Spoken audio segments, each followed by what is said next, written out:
Buenas tardes, mi nombre es Ruth Dayana Tovar Arias, soy de la ficha 51412. El tema que yo elegí fue la muerte de Guillermo Cano. El señor Guillermo crece entre familia de periodistas. Su abuelo fue Fidel Cano, el fundador del diario El Espectador. Él fundó el diario El Espectador el 22 de marzo de 1887 en la ciudad de Medellín. Cuando él ya se radicó acá en Bogotá, fue en el año de 1915 y él fallece en el año 1919 de un infarto. Cuando él ya fallece, viene haciéndose cargo su hijo Luis Cano, se hace cargo del diario El Espectador, y a finales de 1924 ya se hace cargo el señor Gabriel Cano. Él es el papá de Guillermo Cano. Guillermo nació acá en la ciudad de Bogotá el 12 de agosto de 1925. Él terminó sus estudios en 1943 en el Gimnasio Moderno. Cuando él terminó sus estudios, se incorpora en El Espectador en la parte de redacción. Él decía como artículos de deportes, política, culturales y demás. El señor Guillermo fundó Magazine en 1948 y él era el secretario de dirección y codirección.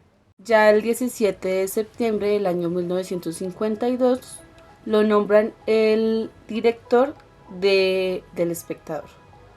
Él hizo varios trabajos. En 1972 lo invitaron a los Juegos Olímpicos, allá hizo un reportaje, y en 1979 inició su columna dominical, que era Libreta de Apuntes. En esta columna ya hablaba como de recuerdos de los personajes en la vida nacional.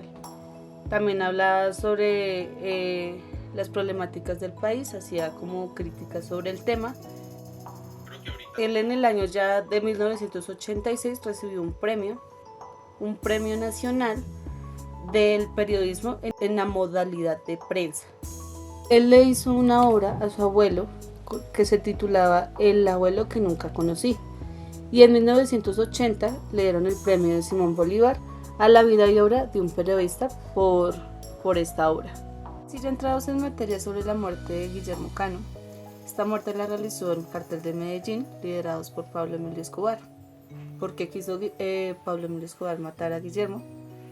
Porque en el año de 1982 Pablo Emilio Escobar resultó elegido como suplente de Jairo Ortega. Él era el representante de la Cámara por Antioquia del movimiento político Renovación Liberal.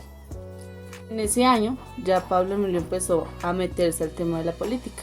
Quería hacerlo tras bambalinas, por la parte de suplente, que pues él hacía sus cosas por detrás y pues la imagen principal era Jairo Ortega. Resulta y pasa que pues esto obviamente lo sabía de la mayoría.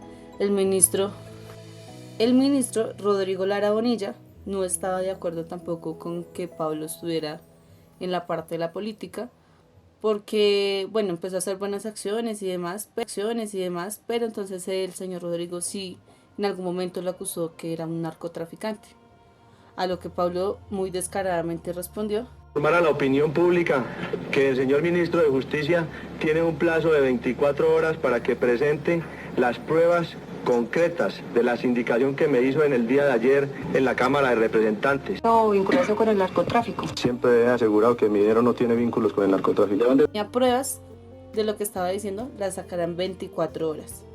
Lo dijo en una prensa pública y ahí fue cuando ya entra El Espectador.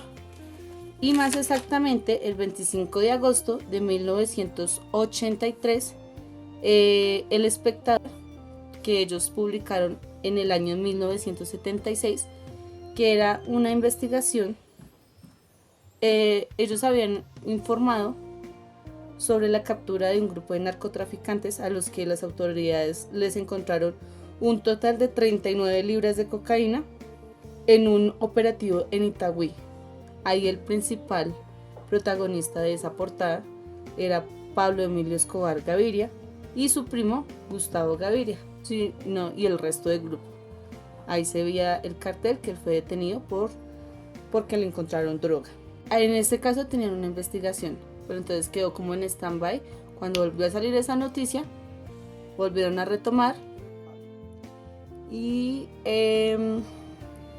ahí empezó a bajarse la carrera de Pablo Emilio Escobar en cuanto a la política. Ya empezó a decaer.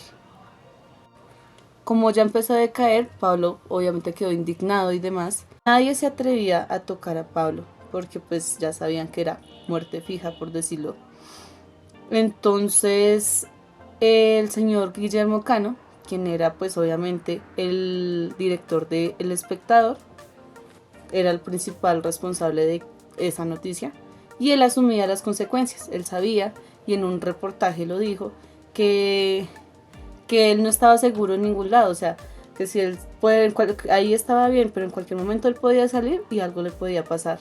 Más sin embargo, ya después el señor Pablo Emilio Escobar, el 20 de enero de 1984, presentó la renuncia del retiro a la política.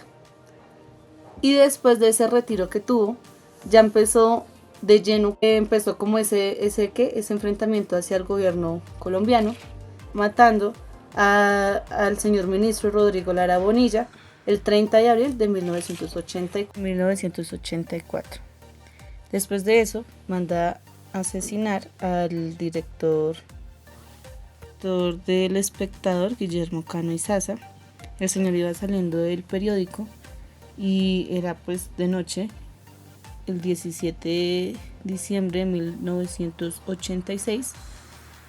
El señor iba en su carro y en metros del periódico fue que le propinaron 4 disparos con una descarga y una ametralladora. Al señor lo trasladaron hacia el hospital de Santa Rosa, pero pues no soportó y falleció. Los medios de comunicación en son de protesta hicieron que durante 24 horas no hubiesen radio, prensa ni noticiero.